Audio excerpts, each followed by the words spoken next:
Vous êtes sur Dernière Info Europe en France, tout change très vite, et vous ne pouvez pas vous permettre d'avoir un train de retard économie, décisions politiques et finances. Nous surveillons tout pour vous, 24 heures sur 24, restez connectés. Voici les dernières informations qui secouent la France en ce moment même. Jeffrey Epstein était un golden boy de la finance mondialisée. C'est ainsi que l'a qualifié Mathieu Bocoté.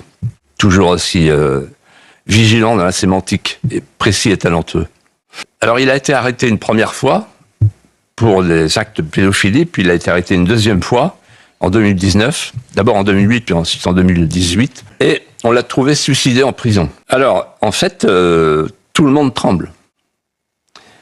J'en connais des gens qui tremblent, mais bon, je ne citerai pas de nom, mais simplement je voudrais dire que ça tremble partout. Pourquoi ? Parce que ce qui est à venir, c'est du lourd. Là, il n'y a que 10% de documents qui ont été défrichés, qui ont été expertisés. Ce qui est à venir est beaucoup plus important. Je voudrais simplement dire ceci. Qu'est-ce que l'affaire Epstein? Comment la définir? C'est une affaire énorme, gigantesque, d'un trafic sexuel pédocriminel mené par un homme d'affaires américain impliquant des milliers et des milliers de mineurs et de jeunes adultes.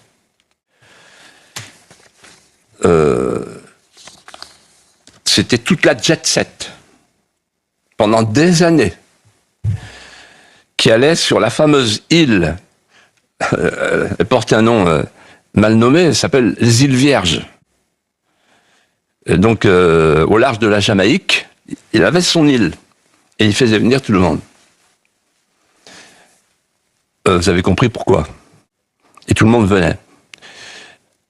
Alors la France là-dedans, parce que c'est ça qui nous intéresse. La presse est très timide, vous remarquerez, très timide. Alors on peut la louer pour cette timidité en disant elle est prudente. Mais elle est prudente et timorée.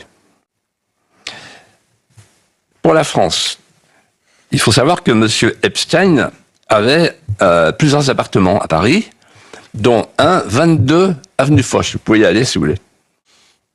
Avenue Foch. Voilà. Je dirais commémorer tout ce qui s'est passé à avenue Foch. Il y a beaucoup de gens qui connaissent le 22 avenue Foch.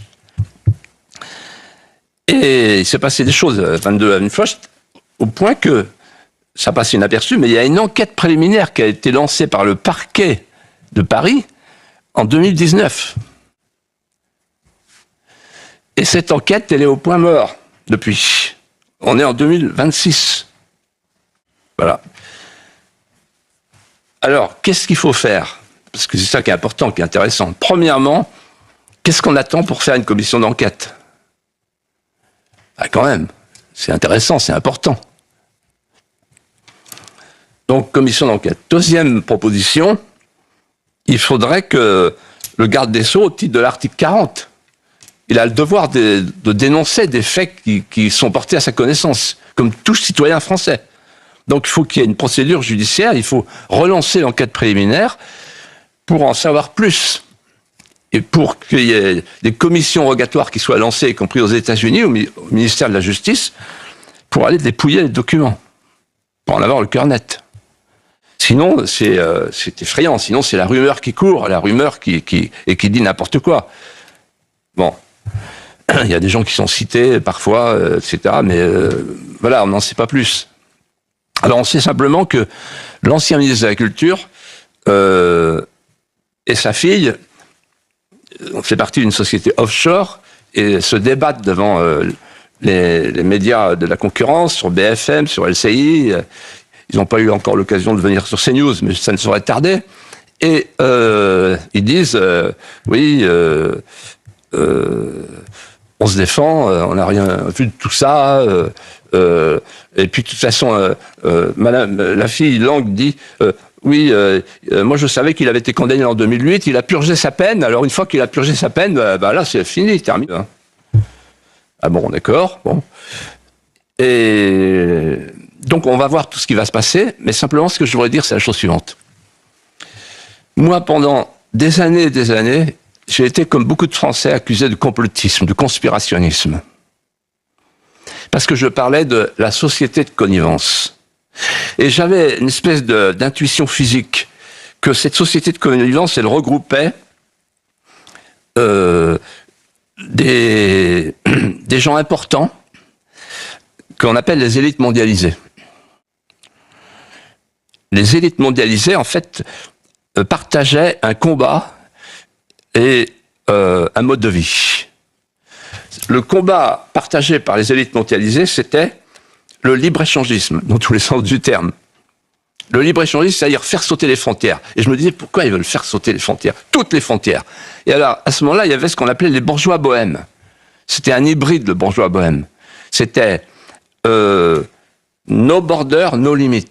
C'est-à-dire le libéral voulait abattre les frontières au nom de la marchandisation du désir. Et le bohème, lui, il voulait faire sauter la limite au sens moral du terme. C'est d'ailleurs ce qu'ils ont fait. Avec ce qu'on a appelé le capitalisme libertaire, qui porte bien son nom. Voilà. Et donc nous sommes devant cette société de connivence qui est aujourd'hui démasquée grâce à l'affaire Epstein. C'est vraiment la fin de ce qu'on a appelé la mondialisation heureuse.